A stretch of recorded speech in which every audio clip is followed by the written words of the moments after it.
रहेंगी बहारें, जाती रहेंगी बहारें।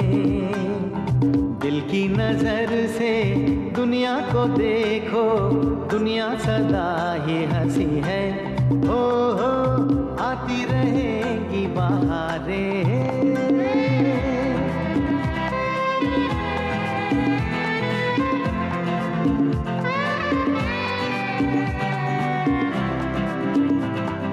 हंस हंस के सब दर्द भुला दे, हर गम को खुशियों की दुआ दे। गीत वफा के प्यार की सरगम बन के रहेंगे दिलों में सदा हम। है मुझे यकीन जीना है यही, इसी को कहे जिंदगी। हो आती रहेंगी बहारें, जाती रहेंगी बहारें।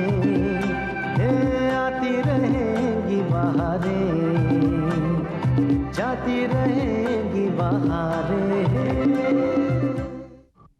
तुम्हारे इस मकसद को पूरा करने में मैंने तुम्हारा और साथ दिया तो मेरी पर्सनल नहीं बर्बाद हो जाएगी। फिलहाल तो आरती को पैसे के लिए इंतजार करना पड़ेगा। मैं अपने निखिल से आज कॉफी हाउस में मिल रही हूँ। तुम्हारी ओर इशारा करके कहा कि एक बीमार डॉक्टर पेशेंट्स को कैसे ट्रीट कर सकता है। मुझे एक फाइल चाहिए, नो परमिशन।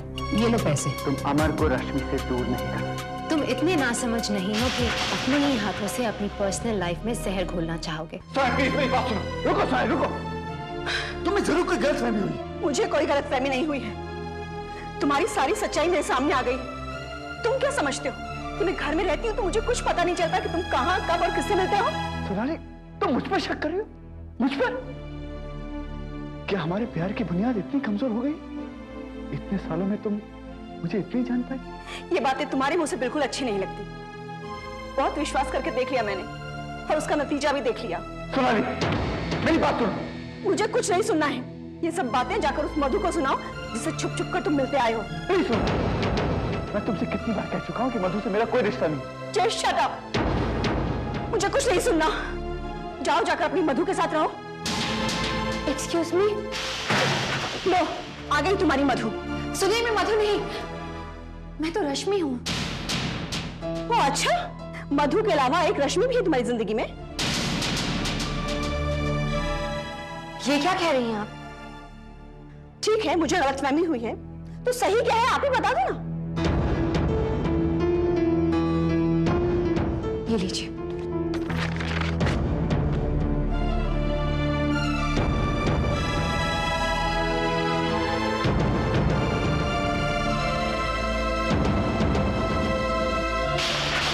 क्यों चौंक गई ना? आपकी तरह इन फोटोग्राफ्स को देखकर मैं भी चौंक गई थी। मैं आपसे पूछती हूँ कि इन फोटोग्राफ्स को देखकर आपको क्या लगता है कि ये सब सच है?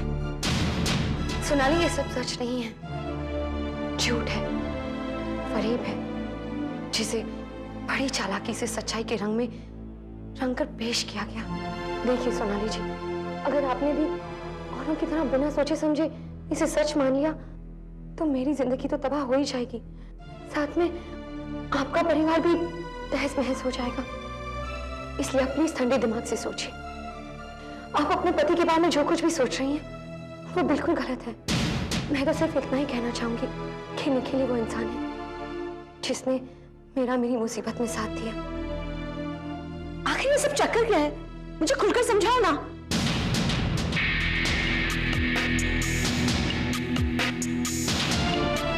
मधु,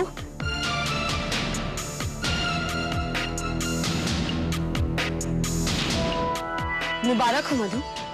अच्छा, तो तुम्हें ये बात पता चल ही गई। तुमने ये कैसे सोचा कि इतनी बड़ी बात रश्मि से छुप सकती है? वैसे मैं काफी हैरान हूं कि तुमने निखिल से शादी करने का फैसला किया। वो तो तुम्हें होना ही था। आखिर ये फैसला किसका था? मेरा। और मेरे फैसले जल्दी लोगों को समझ में नहीं आते। वैसे इस बार जो तुमने चाल चली है काफी अच्छी है। ये चाल चल के तुमने पूरे खेल को एक नया मोड़ दिया। और खास करके अगर ये चाल तुम जीत भी जाती हो तो वही तुम्हारी शिकस्त भी होगी। झूठ और भ्रम का जाल जो तुमने बिछाया है, तुम उसी में फंसने जा रही हो। एक्चुअली मैं चाहती हूं कि तुम ये चाल जीतो, क्योंकि अगर ये चाल तुम जीतती हो तो तुम्हें निखिल से शादी करनी होगी। एक बार तुम्हारी शादी निखिल से हो जाए, फिर तुम कोई भी चाल चलने के काबिल नहीं, और यही मैं चाहती हूँ।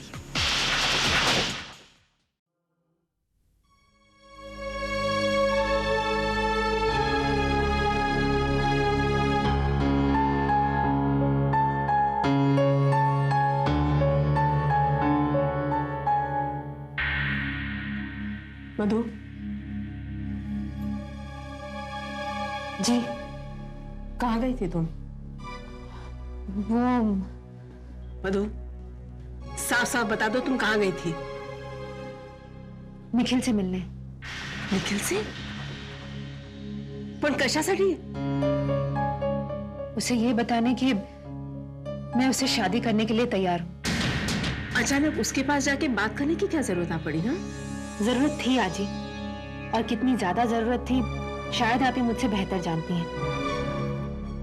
आजी, आप ही ने तो मुझे समझाया था कि मैं ये शादी कर लूं।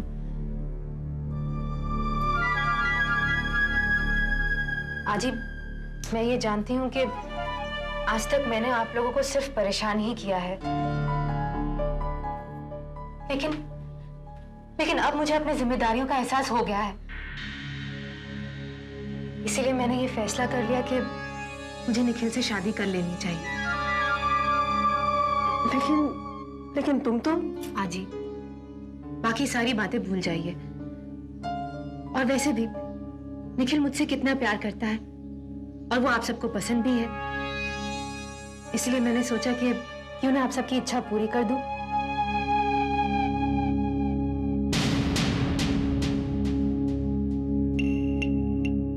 ये लड़की ऐसे कैसे निखिल से शादी की बात कराई? ये सचमुच निखिल से शादी करना चाहती है, या फिर ये भी इसकी कोई नई चाल है?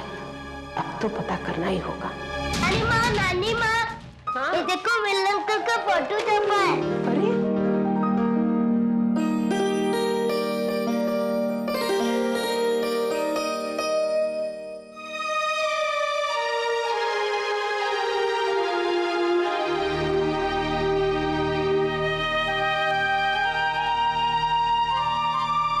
अरे भैया, चाय वाय मिलेगी कि नहीं?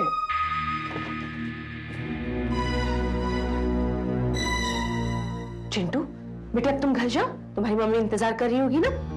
शाबाश बेटा। हाँ छाया, देखना कितना अच्छा लग रहा है मिलिंद। हाँ, लेकिन अगर मिलिंद की ये तस्वीर मराठी अखबार में भी छपी होगी और उन्होंने देख ली तो हंगामा हो जाएगा ही। छाया, और आज का अखबार कहाँ है?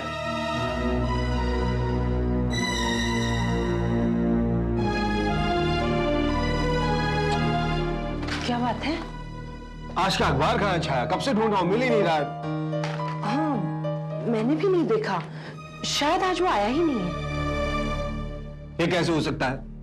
आज सुबह मैंने अखबार वाले को चाल में देखा है बाहर। हाँ, हो सकता है कि वो हमारे यहाँ देना भूल गया हो। कमाल करती हो छाया तुम। आज तक उसने ऐसी भूल की है क्या छाया जो आज करेगा?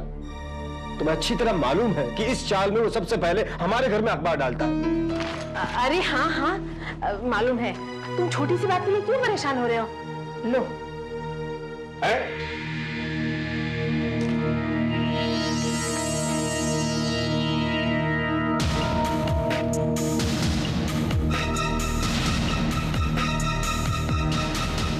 इसकी पुरौनी कहाँ है? बीच के पन्ने। पन्नी नहीं, ये तो ऐसे ही आया था आज। क्या? ये अखबार वाले भी आजकल बहुत लापरवाह हो गए। आने दो, कल उससे पूछता हूं।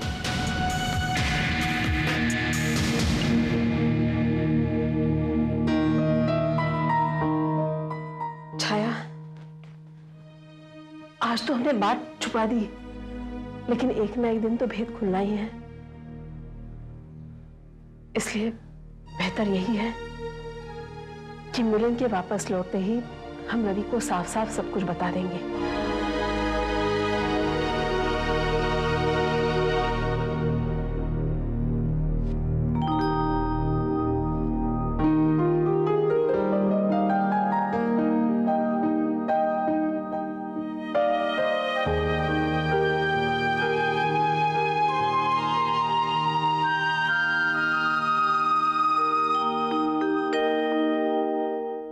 उसे आ जाना चाहिए था। कहाँ रुक गया? कहीं पकड़ा तो नहीं गया?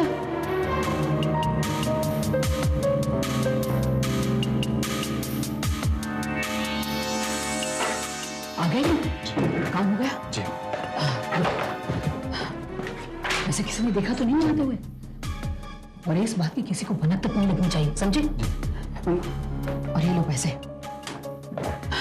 और इस बात को ऐसे भूल जाओ जैसे कुछ हुआ ही नहीं।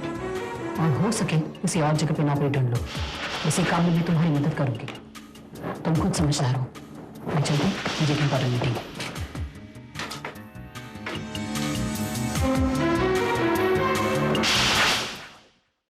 सर, इस हॉस्पिटल की अपनी एक प्रतिष्ठा है। यहाँ पर लोग अपने मरीजों को एडमिट करवाकर निश्चिंत हो जाते हैं। यहाँ के विशेषज्ञ डॉक्टर और स्टाफ अपनी निजी जिंदगी से भी ज्यादा अपने फर्ज को अहमियत देते हैं। लेकिन सर, इस हॉस्पिटल में एक डॉक्टर खुद कैंसर का मरीज है। ये बात को जानते हुए भी छुपाया जा रहा है, और वो भी लंबे अरसे से। डॉक्टर पल्लवी, आप जान रही हैं आप कितना संगीन आरोप लगा रही है। मुझे फौरन इनका नाम चाहिए। सर,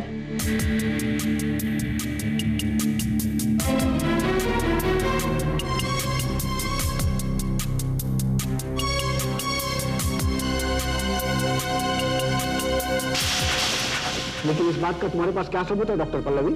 सर, मैंने भी पहले आपकी तरह इस बात पर विश्वास नहीं किया, और मैं जानती थी कि बिना सबूत आप भी मेरी बात पर विश्वास नहीं करोगे। इसलिए मैं सबूत अपने साथ लाई हूं।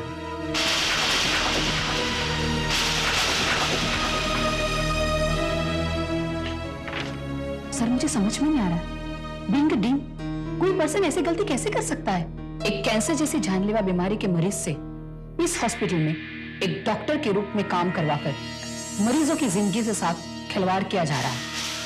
सर, इस अपराध के लिए आपको कड़ी से कड़ी कार्रवाई करनी चाहिए। मैं समझता हूँ डॉक्टर पल्लवी, लेकिन पहले इस मामले की पूरी जांच करनी होगी। Anyway, you did a good job. Thanks a lot. Thank you sir.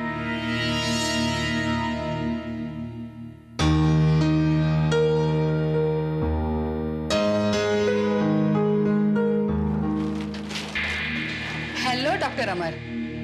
Hello. ये आप ही के लिए। ये किस खुशी में? ये सारी बातें मैं आपको बाद में बताऊंगी। पहले तो आपको बहुत बहुत धन्यवाद, क्योंकि आपने मेरा काम आसान कर दिया। मैंने आपका कौन सा काम आसान किया? मैं कुछ समझा नहीं। डॉक्टर अमर, सालों से मेरी ख्वाहिश थी और बहुत सारे सपने मैंने देखे थे कि इस हॉस्पिटल की डीन की कुर्सी पर एक न एक दिन मैं जरूर बैठूंगी। और ऐसा नहीं था कि मुझ में यह काबिलियत नहीं थी, बल्कि उस कुर्सी को हासिल करने की सारी काबिलियत मुझ में थी। और डॉक्टर साहनी ने मुझसे ये बाजी जीत ली।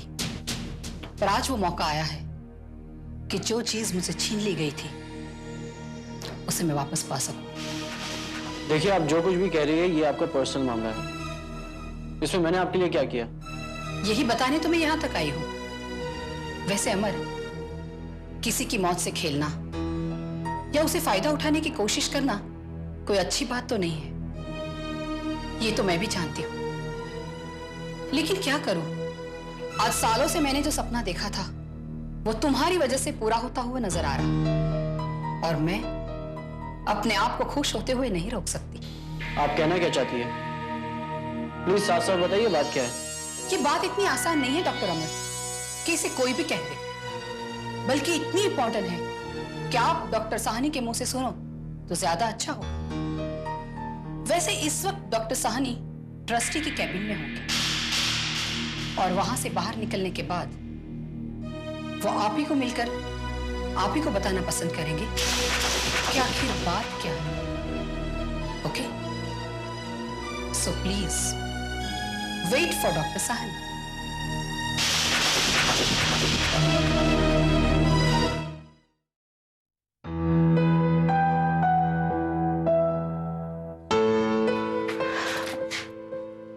क्या बात है माँ, तुम परेशान लग रही हो?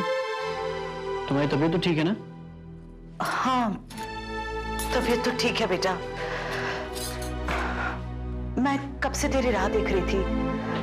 मुझे कुछ बात करनी है तेरे साथ। हाँ कहो माँ। दरअसल आरती का फोन आया था बेंगलोर से। अच्छा, कैसी है वो?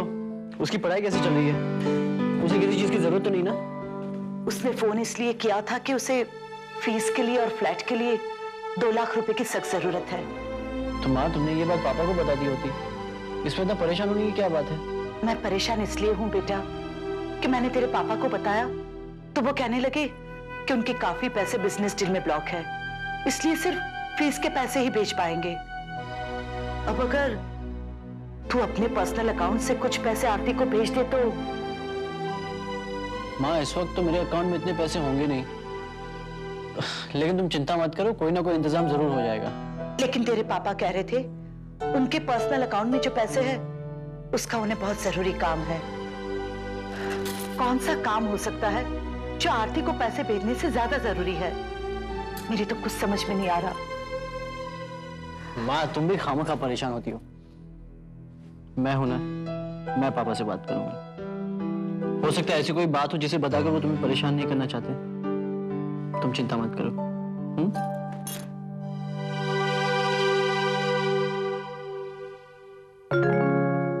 पापा, आप, मैं आप ही के पास आने वाला था। आरती से बात हुई मेरी, कह रही थी कि उसे पैसों की जरूरत है और आपने उसे पैसे भिजवाने से मना कर दिया। बेटे, मैंने इनकार नहीं किया, सिर्फ कहा कि कुछ दिनों के लिए रुक जाए। दरअसल बेटे, हमारे काफी पैसे इस वक्त बिजनेस में ब्लॉक हो गए हैं। एक बार वो फ्री हो जाएंगे तो मैं आरती को भेज दूंगा। थैंक यू पापा। अरे, इसमें थैंक्स कहने की क्या बात है बेटे? आखिर मैं तुम बच्चों का बाप और अपने बच्चों की खुशियों का ख्याल रखना मेरा फर्ज बनता है। तू भी है ना, ये बातें करने लगा। ये देख, जिस बात के लिए मैं खास आया हूं अभी। क्या है ये बात? देख तो सही, मिलिंद की फोटो अखबार में। मिलिंद तो स्टार बन गया। I must go and congratulate him. हाँ, मैं अभी उसे मिलकर आता हूँ। हाँ बेटे।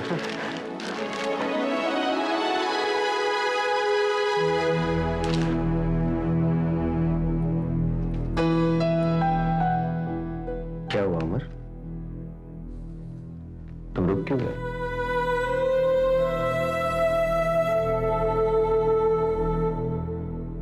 मैं जानता हूं बेटे। देखो बेटे,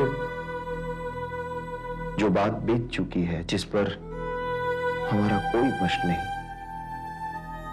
उसके बारे में बार बार क्या सोचना?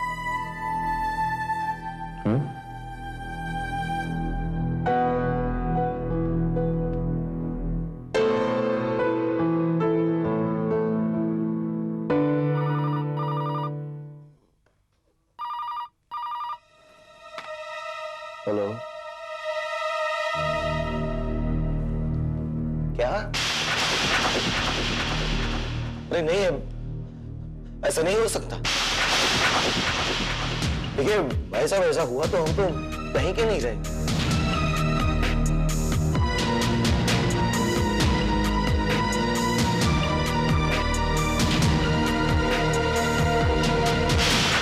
हेलो हितेन भाई, मैं चंद्रकांत बोल रहा हूँ। हितेन भाई, मैं एक बहुत बड़ी मुसीबत में आ गया हूँ। हेलो, कमलेश भाई है जी? मैं चंद्रकांत सांगानी। हेलो वेलजी भाई, चंद्रकांत बोल रहा हूँ। अरे मैं बहुत बुरी तरह से फंस गया हूँ। मुझे सिर्फ आपसे यही सलाह चाहिए थी कि अब इतना बड़ा लॉस हुआ है मुझे कि किस तरह इसे मैनेज किया जाए। मैं जानता हूँ कि आप ही मुझे इस परेशानी से बाहर निकाल सकते हैं। मेरी हालत बहुत खराब है वेलजी भाई, आप जानते नहीं, मुझे आपकी मदद की सख्त जरूरत है। आप जैसे बड़े बिजनेसमैन ऐसे कहेंगे तो हम जैसे छोटे बिजनेसमैन कहाँ जाएंगे? मैं 1 घंटे के बाद दोबारा आपको फोन करता हूँ। अब आप मुझे थोड़ा वक्त दीजिए, मैं आपको पूरी बात बता।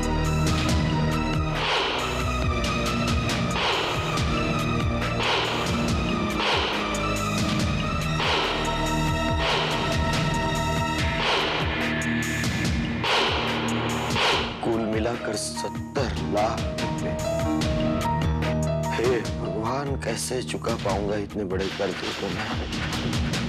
इतनी बड़ी रकम मैं चुकाऊंगा तो या तो मैं धंधे में डूब जाऊंगा या फिर मेरे बेटे की ट्रीटमेंट ही नहीं हो पाएगी। हे प्रभु।